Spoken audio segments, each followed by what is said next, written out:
Il cuisine, il talonne, il questionne pour obtenir les vraies réponses.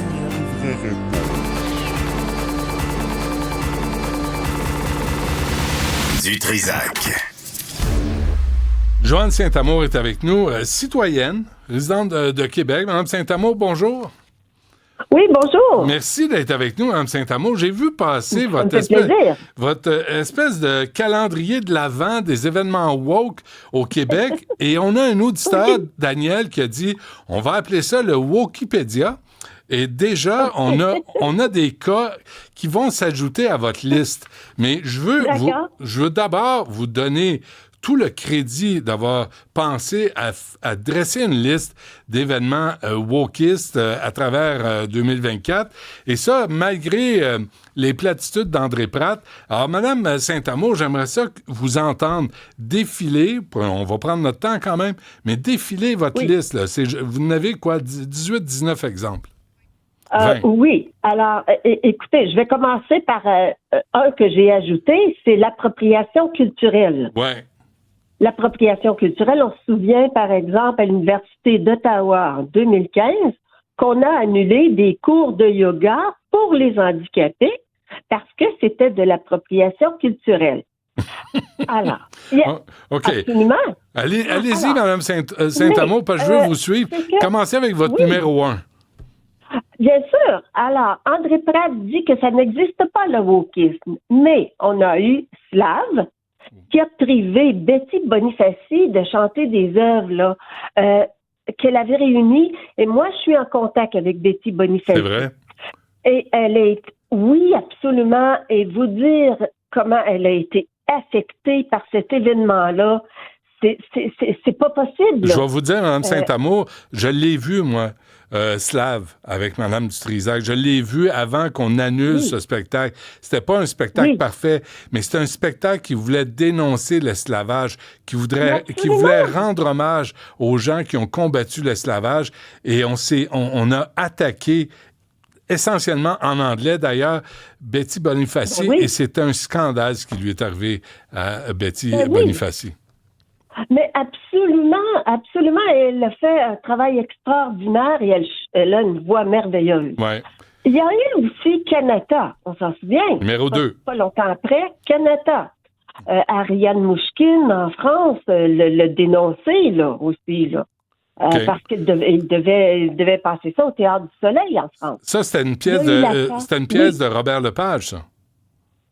Oui, et disons qu'il a fait quelques compromis, si je me souviens bien. Ouais. Mais bon, ils ont quand même réussi à faire à passer la pièce. OK. Bon. Mais Alors, quand même, ça a pris du temps, là. Numéro 3. Il y a eu l'affaire Lieutenant Duval à Ottawa. Qui ne se souvient pas de l'affaire Lieutenant Duval? Ouais. Et du fameux mot en haine qu'il ne faut plus dire. Oui, l'annulation du mot en haine. Même dans un contexte pédagogique. C'est vrai.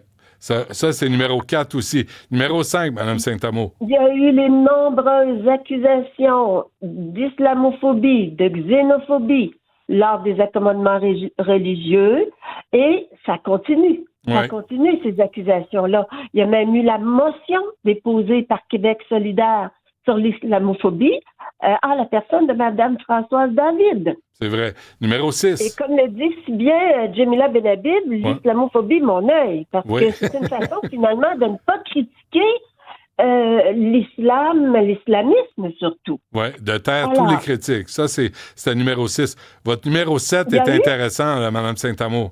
Ben oui. Il y a eu Franck Sylvestre et sa marionnette noire qu'on a traité de raciste. Et là, Franck Sylvestre, il est au Jésus, là, pour ramasser des sous, parce que lui aussi a été affecté par tout ça. Oui, puis il a déposé une plainte à la Commission des droits de la personne. Là. Ça vient de tomber. Ça, c'est aberrant. Avec raison. Oui. Numéro 8. Il y a eu la malheureuse mort de George Floyd. Mm-hmm. C'est extrêmement malheureux. Mais certaines personnes font de la transposition de l'histoire des États-Unis au Québec. On n'est pas les États-Unis. Et tout ce qui est raciste et contre les Noirs est absolument malheureux. mais il faut remettre les faits dans leur contexte. Oui. Numéro 9. À mon avis. Alors, 9, c'est justement ça. 8 et 9 allaient ensemble là, pour la transposition de l'histoire des États-Unis au Québec. Ouais, et de l'esclavagisme. Oui, le lynchage, tu sais, c'était scandaleux, là. Dans le sud des États-Unis, on lynchait des hommes noirs parce qu'ils abordaient sur la rue des femmes blanches. Absolument, c'est scandaleux. Mais attention, il y a des choses qui ont changé depuis, et puis il faut pas transporter non plus l'histoire ici au Québec. Ouais. Quoique, on a eu nos périodes aussi, là, en ce sens-là, mais c'était complètement différent. Il ne faut pas le nier, mais il ne faut pas exagérer. Numéro 10. 10, il y a eu le revirement de Québec solidaire sur le port de signes religieux. Ça a commencé avec la laïcité ouverte. Et je dirais, entre parenthèses, maintenant, on parle du nationalisme ouvert. J'ai hâte de voir ce que c'est. Oui, moi aussi. Mais il faut passer de la laïcité ouverte à finalement prendre la position de M. Taylor sur le port de signes religieux. Il faut tout accepter. On voit maintenant avec Bedford et compagnie ce que ça donne. Parce que ce qu'on a sur la tête donne une bonne idée de ce qu'on a dans la tête. Numéro 11. Il y a eu l'idéologie de l'identité de genre. Ça fait du ravage chez les jeunes, notamment chez les jeunes filles. C'est pas pour rien qu'on a la commission des sages, le comité des sages actuellement. Et j'ai très hâte de voir ce qu'ils vont pondre, là, parce que ça, c'est terrible. La définition d'une femme est complètement effacée, là. Ouais. Quand un homme peut devenir une femme, alors que c'est impossible, parce que la binarité des sexes, elle existe. C'est scientifique, c'est biologique. Faut revenir sur Terre un peu, là. Ouais, ça revient au livre de Sophie Durocher sur le droit des femmes. Ouais, où sont les femmes? OK, numéro 12, Mme Saint-Amour. Oui, alors, maintenant, on est face aux écoles et garderies qui ne respectent pas la loi sur l'instruction publique, ni sur la loi sur la laïcité. Ces garderies-là sont subventionnées. À l'école, je suis allée voir le film Amal dernièrement. C'est un peu ce qui se passe là dans les écoles Bedford là, à Bedford là actuellement. Ouais. OK, on continue, Mme Saint-Amour. Ce Wikipédia se continue. Vos deux 13 et 13A, là, c'est un peu dans le même sens. Oui, c'est que depuis quelques mois, on a beaucoup de ces manifestants qui se disent pro-palestiniens. Moi, j'ai des interrogations, là. Je crois que c'est davantage pro-Hamas. Ils sont masqués et la plupart ne parlent qu'anglais. Là, j'ai comme des doutes. Ça a pris combien de temps à ce qu'on enlève les tentes à McGill, là? 2 mois. Ça a pris du temps, là. Ouais. Apparemment qu'on agit. Je le vois pas. On le dit beaucoup qu'on agit, je le vois pas. Ouais. Et ça revient, c'est votre numéro 14 aussi, les nombreuses manifestations des pro-Hamas. Oui, absolument. Absolument. Et le problème, ça rejoint ce que je dis en 15, c'est que quand est-ce qu'on parle du 7 octobre? Quand est-ce qu'on parle des otages? Des propos antisémites, des gestes antisémites qui se multiplient en France, qui se multiplient ici? Oui. Ça, c'est votre numéro 15 aussi, Mme Saint-Amour. Oui, parce que M. Boisy appuie ces manifestations-là, comme son ex-conjointe, Mme Bokramanaï, qui travaille avec Mme Valérie Plante, là. Alors, on l'a vu apparemment à une manifestation il y a quelques mois, Mme Manaï. Voilà. Effectivement. Le numéro 16, Mme Saint-Amour, de votre Wikipédia. Bien, en fait, c'est qu'il y a l'histoire des terres cédées de Mme Valérie Plante et aussi ses affiches de femmes voilées.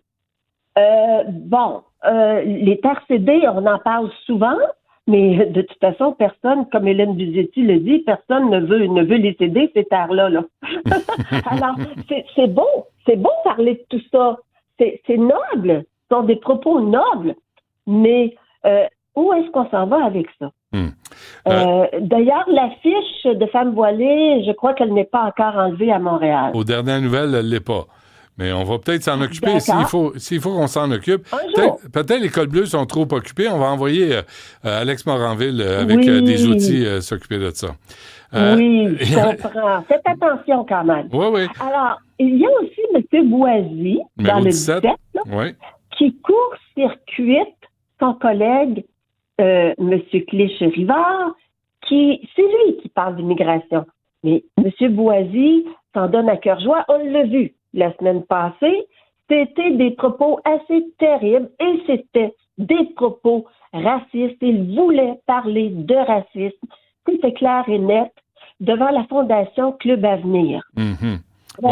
Et il prend la place aussi de Mme Gazal pour parler constamment de Palestine sur Twitter, entre autres. Mais son travail de député, là, c'est où? Et c'est lui maintenant la victime. Ben oui. QS est déclaré victime maintenant. Ben là. oui, ça c'est le vieux truc. C'est le vieux truc. On provoque quelqu'un, on provoque des gens, puis là, quand les gens répliquent, tu dis « Ah non, je deviens une victime, là, tu veux... » Ben oui, mais c'est parce que tu nous provoques. C'est le même principe que la Hamas. La Hamas rentre le 7 octobre, viole, tue, torture, brûle vivant, prend des otages, puis après, il dit « Ah ben pourquoi Israël réplique? » Ben oui, mais c'est parce que... As-tu vu ce que t'as fait?